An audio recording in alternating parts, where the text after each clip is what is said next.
not lately for problems.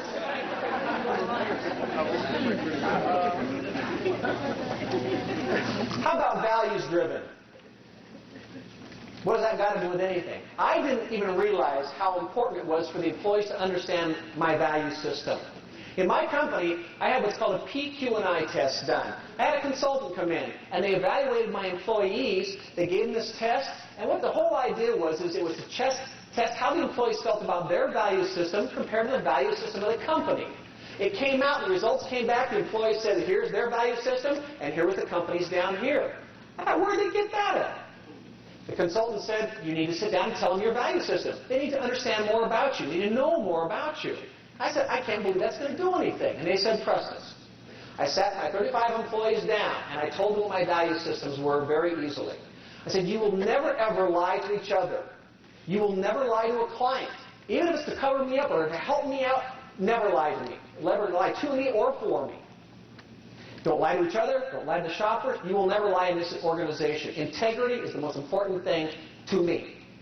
The second thing is I leave the office every day at 3 o'clock because my son is the most important thing to me. I'm his soccer coach. I'm his baseball coach. I'm his ski instructor. He means more to me than anything. And I will leave here when I have anything going on. If you have a child that has a ballet recital at noon tomorrow, I want you out of here. That stuff is important to me. I just laid it very, very clearly out my value systems to my employees. We took the PQ&I about 60 days later, and boom, par. Absolutely a par. And it's changed the environment, the work environment dramatically because they understood more about my value system. They weren't protecting me. It lightened up my organization dramatically. So do your employees really understand more about you? Being decisive. Are you the kind of person that can make decisive decisions? Do you build people? See, there's two different types of leaders. One is when you hire a new employee and you see them rising up in the ranks really quickly, some of you out here might look at that person and go, whoa, what a threat. This person could have taken over my job. This looks serious. And then we try to suppress the person. There's also the kind of leader that says, wow, this person's good. I could use 10 more of them. Because these people can help catapult me to the next level. That's what an outstanding leader thinks. They build people. They do not fear anybody. They have respect for balanced lives. As I mentioned earlier, people have other lives outside of work. We have to respect that. You're energetic. You're highly intuitive. You don't need reports. You can feel when your staffing is right. You know when your customer service is good. You can just feel it. And you lead by example, which is obviously the most important thing. You don't have to do this now, but I would highly recommend to you that you sit down one evening with a glass of Chardonnay and take a look at all of these characteristics, and I'd like you to take and put a check mark next to the characteristics that you possess. Now, that does not mean that if back in 1967 you were decisive, you get to check the box. It needs to be something you possess on a regular basis. The areas that you do not possess, please seek from somebody above you some coaching on those areas and try to fulfill those. Personal goals, personal action plan. Let's move on to a page called philosophy. See, outstanding leaders, they aren't paid to make the popular decision. Please fill in the blank. Popular.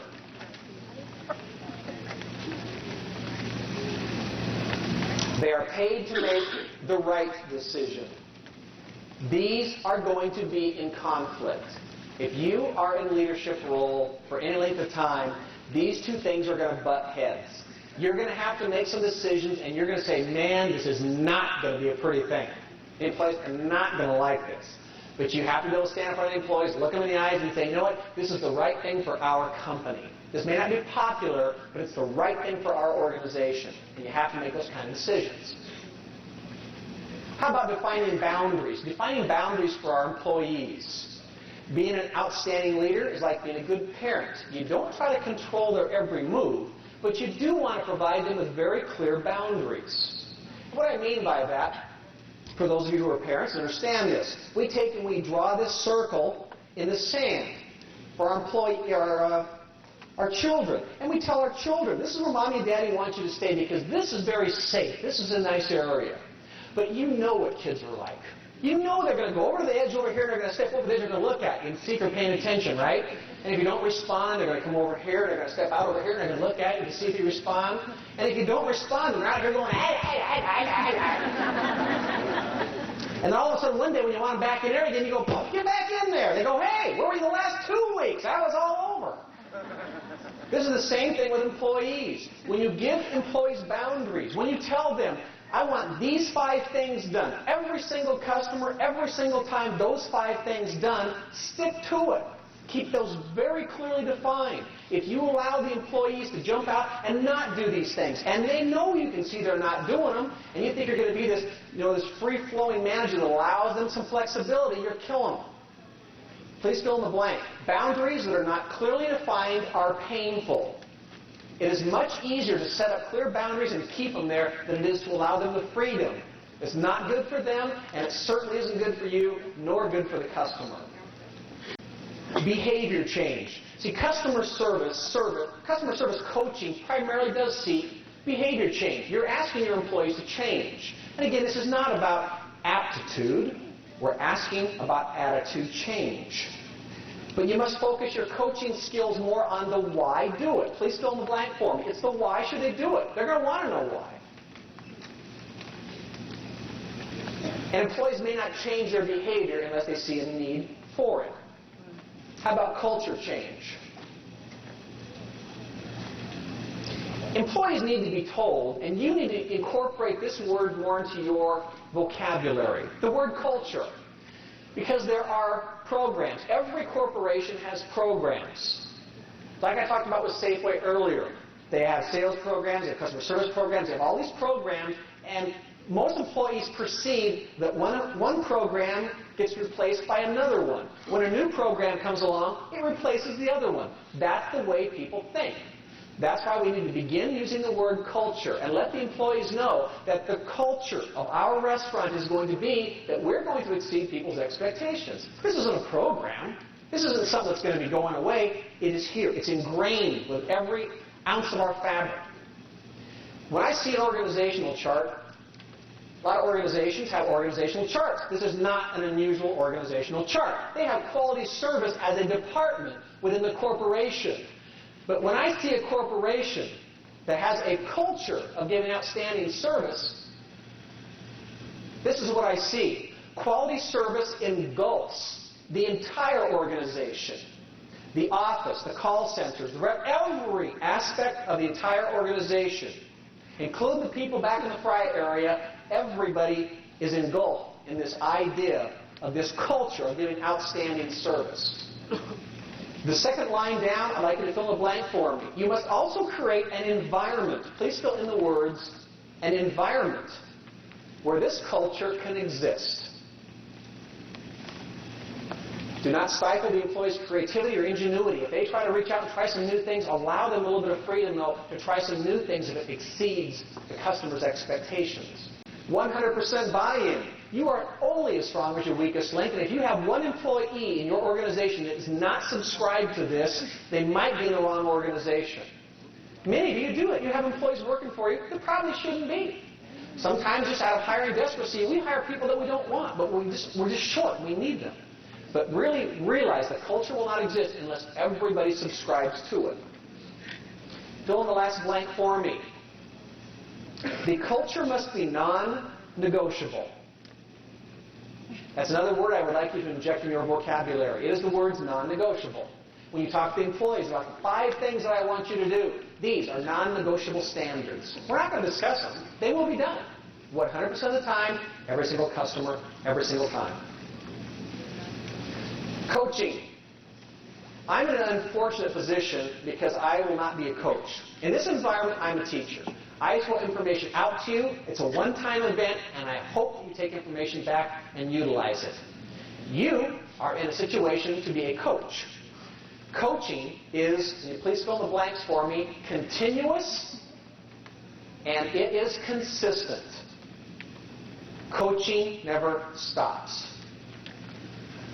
Look at baseball. Look at a batting coach. When Ken Griffey Jr. is having batting problems and he gets up to the plate to swing, the batting coach sees problems. The batting coach sits down with Ken. The batting coach does just not go to Ken. He doesn't go there and say, Ken, your hitting stinks. He knows that. What he needs is specific information about how to change his behavior. What Ken is looking for from a batting coach is, okay, spread your feet 2 inches further out, bring your elbow up a little bit, turn your head a little bit. Coaching is we're giving bits of information to an employee that will change their behavior. An example, if you have an employee that works at the register, and you notice that they're not staring the employees or the customer in the eye, they're not giving good eye contact, they're staring down at the tray, they're staring everywhere else but at the customer, and you want to try to help them. Well, going to that person and just telling them, boy, you got to give better eye contact, that doesn't do any good. What they need to hear is they need something that's going to change their behavior.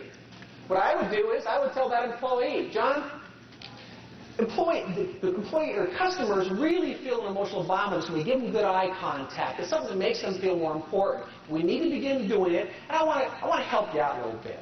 What I want you to do is every customer that walks forward, that comes to you, I want you to look and see if you can tell the color of their eyes.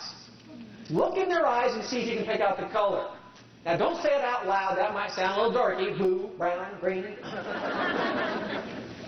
But get the color of their eye. Because the amount of time that it takes to see the color of someone's eyes, that's the amount of time it takes to create a little bit of an attachment to that person.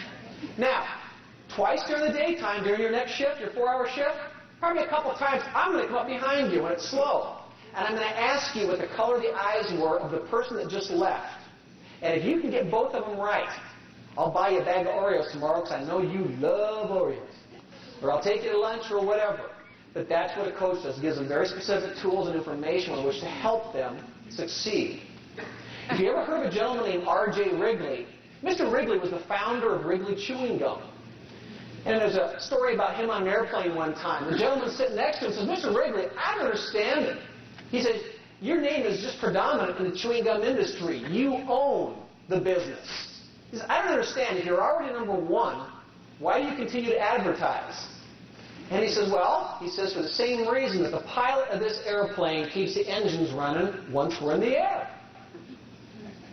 You can't stop. It's not a race to a score. If you are the best, you can't stop. You have to continually coach employees. It will never stop. So never ever think that there's an end to this path. It is consistent. It is ongoing. The next area, which is coaching tools. Now, we are going to sit down. We are going to coach employees. Do we have the proper tools to do it? People have about 3 different types of learning skills, approximately, different ways to take in information. And I want to cover those with you. The first one is there are visual learners. You have some employees that learn best visually.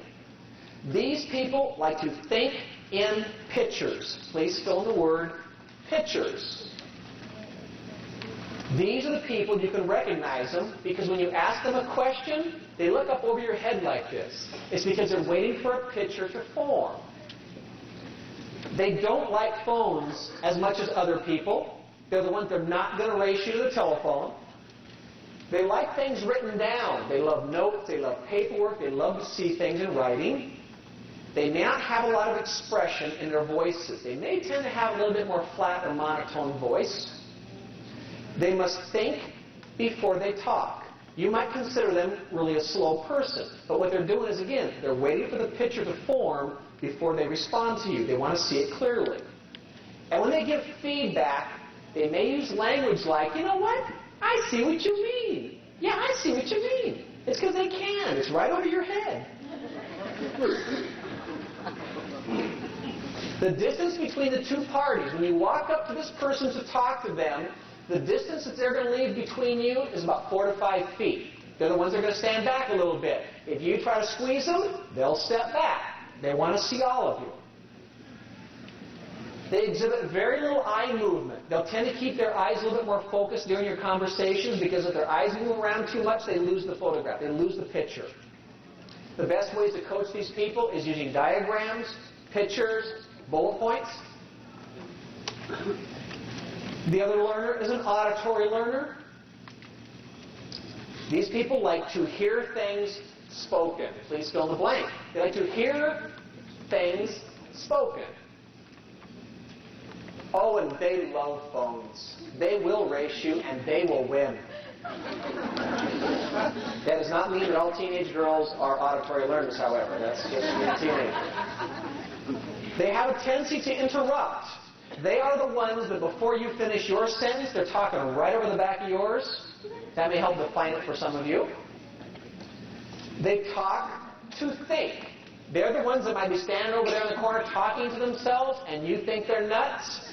They might be, but they're also auditory learners. And when they give feedback, they might use words like, boy, you know, that sounds good to me. Yeah, that sounds good. Because it does. The distance between these two parties, when you go up to talk to them or they come to talk to you, they'll stand about a foot away from you. They don't need to see you. They just want to see your mouth. They exhibit lots of eye movement because they're face-to-face with you and they really don't want to see your face that much anyhow, so their eyes move around quite a bit. They have no picture to sustain. The best ways to coach these people is simply verbally. You can just talk to them. They're just like a sponge. The last learning style is kinesthetic, or you may hear it called kinetic. They wear their feelings. They're a real touchy-feely group. They come up to talk to you, and they hang on to you, and they touch you. Know them? They also deal with the emotion of movement. They like movement.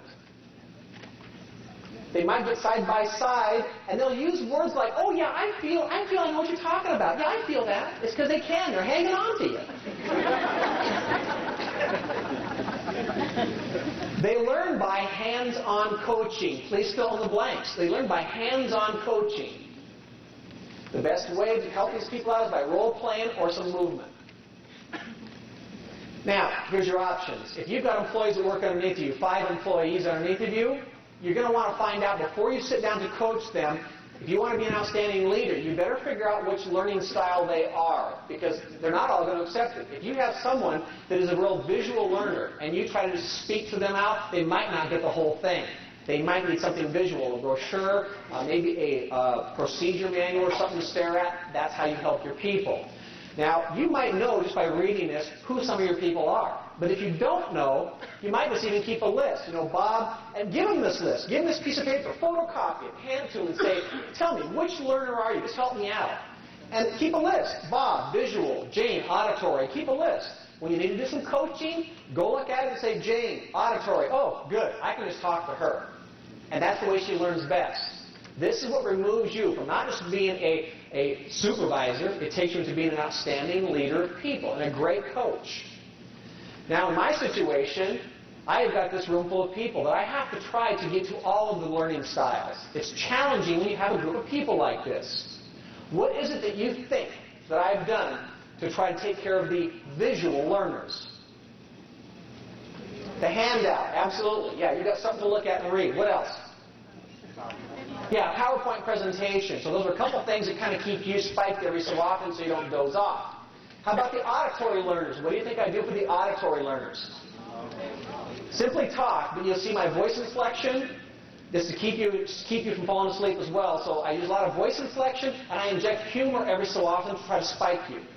What do you think I do with the kinesthetic learner? Fill in the blanks. Yes, very good. I knew all these answers before I got here, by the way, folks. I could have filled them in for you. But it's to keep you active in the learning process. What else do I do? Walking back and forth. Yeah, I don't have to go to the bathroom, believe it or not. Yeah, I do this because I'm trying to keep you entertained. For those of you who have ever sat and watched somebody stand behind a podium for 2 hours and give a seminar, you know, man, it's tough. So that's when you see people doing these things. That's what it's all about, to try to reach everybody. How about you don't say? Sometimes your actions speak louder than words. Be aware of the message you send your employees with your body language. I need to steal a chair here real quick.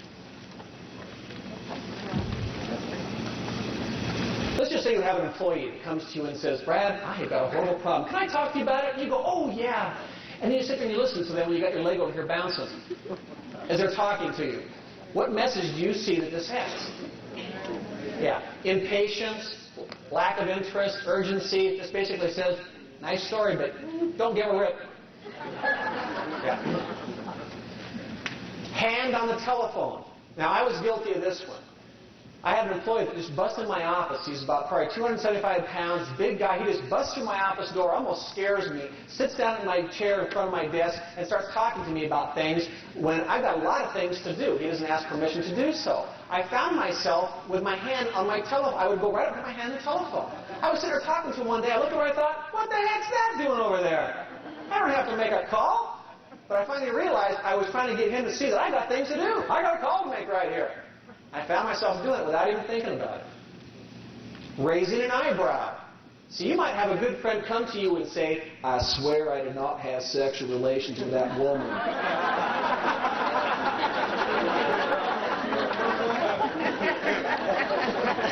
Yeah, that might show disbelief, questioning, or surprise. Nodding your head. Now, nodding your head's a cool thing. See, when you're nodding your head, you're telling the person you're right with them on the story. So you have that employee come in and say, oh, I got a horrible problem, Brad. And you go, oh, sure, tell me about it. And you got your head nodding like this. You're listening to that story. See the head? It says, I am all over this story. I am right with you. Now, inside, you might be saying to yourself, boy, I don't have time for this crap. But this head, I'm telling you, yeah. Leaning forward. Now, whether you're seated or whether you're standing, leaning forward does have some different signs to it. If you're sitting in your chair talking to an employee like this has a different visual message than this. It's very easy to see. This says, I'm interested in you, and this one kind of says, 10-hour day. Looking away. When your cashiers are working with customers, make sure that during the time that they are face-to-face with that person, that they're keeping their attention on that person. Looking over their head or looking at the other people behind them, that just drives us absolutely nuts. And if you're out front, you're working with someone, and you see something, a security concern or whatever else it is, don't keep looking around. Excuse yourself from the person. It's better to do that and remove yourself totally and deal with it than to sit there and look over this person's head. Drives them crazy.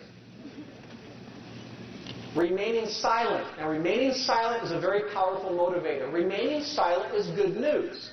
Even to take your employees monthly or quarterly and sit them down and just say, tell me how things are going around here. What do you think we can do to improve the place? And say nothing else. Just absolutely shut up and just listen to them. Again, God gave us 2 ears and 1 mouth for a reason. If we could just use them that way and listen twice as much as speak, it's a big motivating effect. This is true, too, when customers come in and customers are complaining about something. Again, let them just listen. Let them get it out of themselves. Crossing the arms on the chest. This is rarely good news when anybody comes over to you like this. This is just not good news most of the time. This is a defensive mechanism. This means that they're putting up a barrier. It's an invisible barrier, obviously, but it's a barrier between you and them. They have some anxiety, and this is a sign right here. They're not going to let you get to them. So if you have a customer that comes in or an employee and their arms are folded like this, as you do some of the things we just talked about, watch the arms. If they come down, that means that you've dropped that barrier. And some of it can just come from simply just listening or leaning forward, nodding your head, some of these things we just talked about. Slouching shoulders. Watch your posture while you are in your restaurant. As you are in your restaurant, keep your energy up. Even if you are beat, keep your shoulders rolled back, keep your energy up, let them see that energy in you. Just take one time for an experiment. Walk into your restaurant and just do this. Try that. All of a sudden, you look around your restaurant, all the employees are going, oh, just like that. Widening of the eyes. Widening of the eyes is motivation, anxiety, interest, or it could be a holdup. Here are some of the top motivators for employees. The number one motivator still is, after about 20-something years, recognition. Simply recognizing an employee for doing something good. An employee would rather have some praise a few times per week or once a day than they would a 25 or 50 cent an hour raise. it means more to them. The employees will tell you, no, I want money. Not true. Non-cash awards. Non-cash awards can be gift certificates. It can be a half a day off or a couple hours off, some free time. It can mean Microsoft stock. I mean, whatever you got around, throw it out there. Being listened to.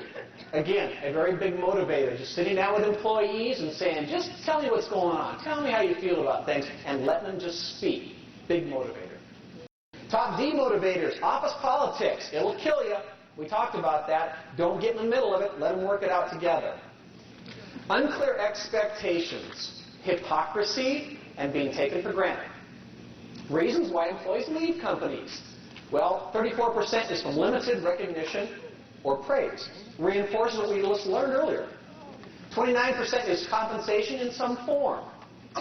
13% limited authority. 9% personal conflicts. And it is 16% other.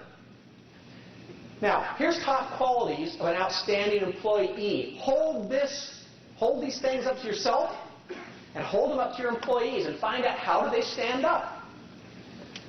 You have a positive attitude? Are you enthusiastic? Are you determined, motivated, confident, optimistic, dedicated, happy? Are you a good listener? And are you patient? And the best hiring practices are still, bar none, hire the smile and train the skill. You cannot train people to smile.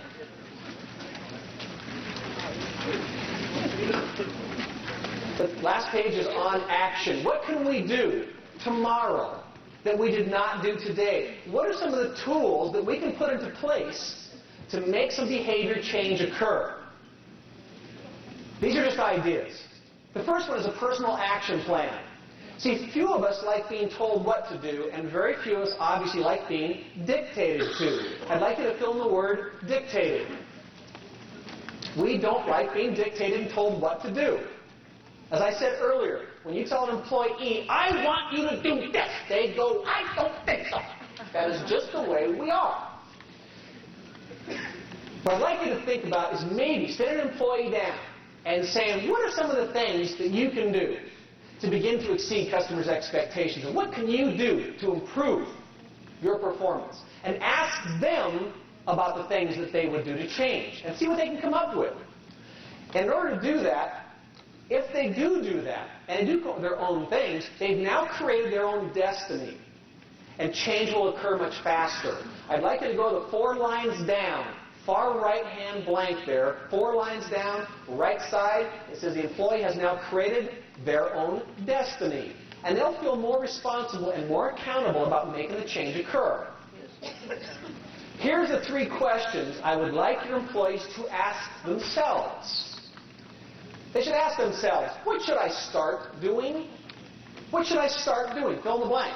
What can I start doing tomorrow that I did not do today? What should I keep doing? There are some things I'm doing now that are really working. I want to keep doing them. The last one is, what should I stop doing? What are the things that aren't working? You can do an action plan monthly, you can do it quarterly, you can do it anytime you want. In my office, before we do any reviews, we always have the employee turn in a personal action plan first. So we get to see what they're looking at in terms of change, and we incorporate that into their reviews. By the way, there can be more than one thing for each of these. So what should I start doing? Somebody might think of 3 things. Great. When it comes to what should I keep doing, there might only be 1. What should I stop doing? There might be 2. Whatever. Allow them the freedom to pick those things. And then you ask the employee, when they've got it all filled out, ask them, how long is this going to take to initiate? When can you start? And they'll say, now? Great. It'll happen much faster that way than if you try to mandate it. Mentoring. Now, mentoring is not new. I'm not trying to paint it as a new theory. But I would like you to understand the reason why. The reason for mentoring is very simple. When you hire a new employee to come into your environment, it is human nature for employees to come into a new work environment and seek out people much like themselves. They will find the smoker if they're a smoker. They'll find the person closest to them. That is not always good news for you. I would highly like to recommend that when you hire a new employee, if they are going to be working at the register, I would recommend that you take them over and say, John, I want to introduce you to Mary.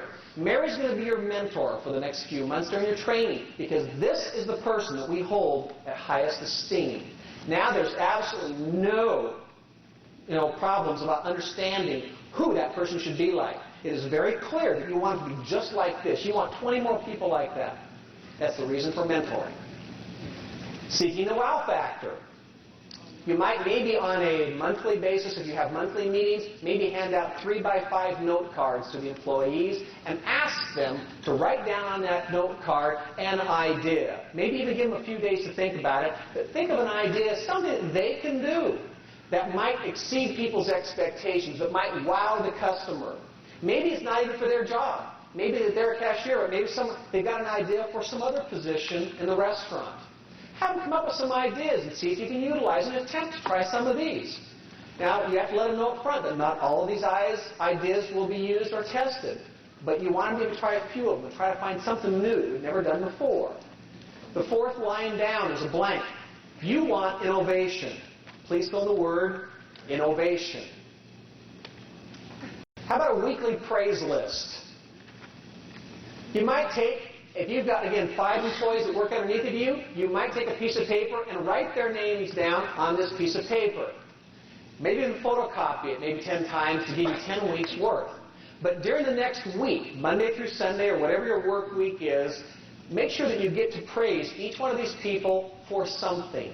What it will do is it will force you or your supervisors to keep their heads up more, looking around and trying to catch the employees doing something good.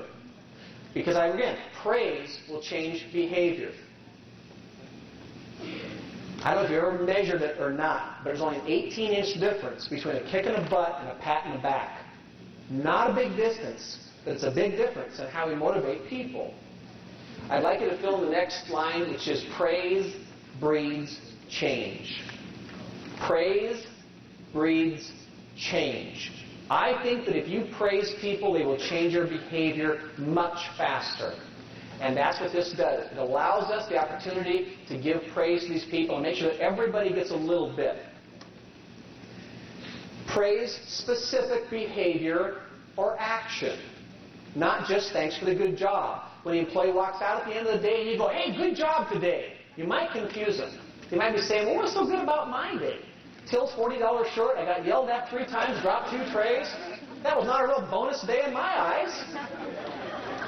They want to know something very specific. They want to know, John, today you had that angry customer around noon today. Man, you handled that beautifully. That was a piece of work. I would highly recommend praising an employee around other employees so the other employees can hear it. So the other employees go, wow, is that what it takes to get praise around here? I can do that. How about don't hit and run, thank you. Take time to sit with the employees, or take some time, walk over to the side, look at them in the eyes, and take some time to really give them some sincere thank yous and some praise.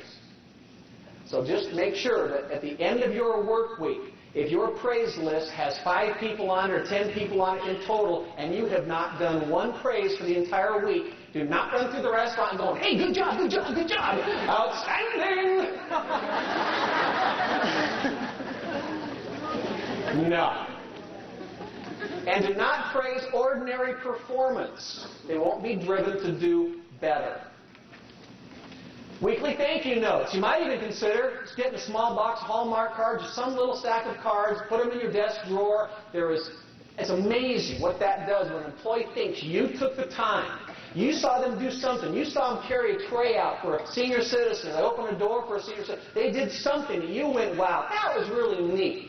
And you took the time to go back and just write it into a small card and give that to them. Man, that is powerful. They do not forget those kind of things.